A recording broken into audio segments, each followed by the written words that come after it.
জঙ্গিদের গুলি মুছে দিয়েছে সিঁথির সিঁদুর। শনিবার সকালেও স্বামীর সঙ্গে কথা বলেছিলেন ফোনে, দুপুরে জানলেন সব শেষ। পশ্চিম মেদিনীপুরের সবংয়ের মশাক গ্রামের এই বাড়িতে এখন শুধুই শূন্যতা।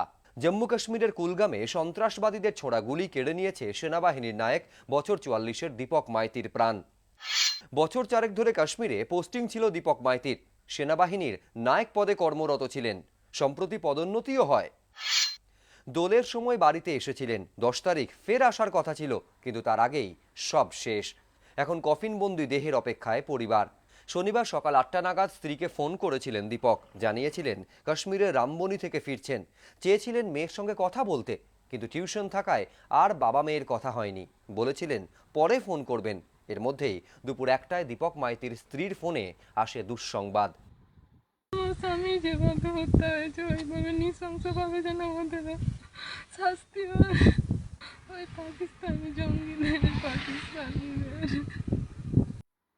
মেয়ে, স্ত্রী, দাদা, ভাই, ভাইপোকে নিয়ে ছিল সুখের সংসার, কিন্তু নাশকতার থাবায় আজ অতীত দীপক মাইতি। মেয়ে অন্ত প্রাণ ছিলেন দীপক। মেয়ে ভালো রেজাল্ট করে 7ম শ্রেণীতে ওঠায় সাইকেল কিনে দিয়েছিলেন, বলেছিলেন মেয়ের ভবিষ্যতের জন্য একটি বাড়ি তৈরি করবেন।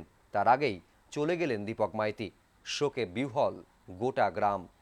অমিত জানা, এবিপি আনন্দ, পশ্চিম মেদিনীপুর।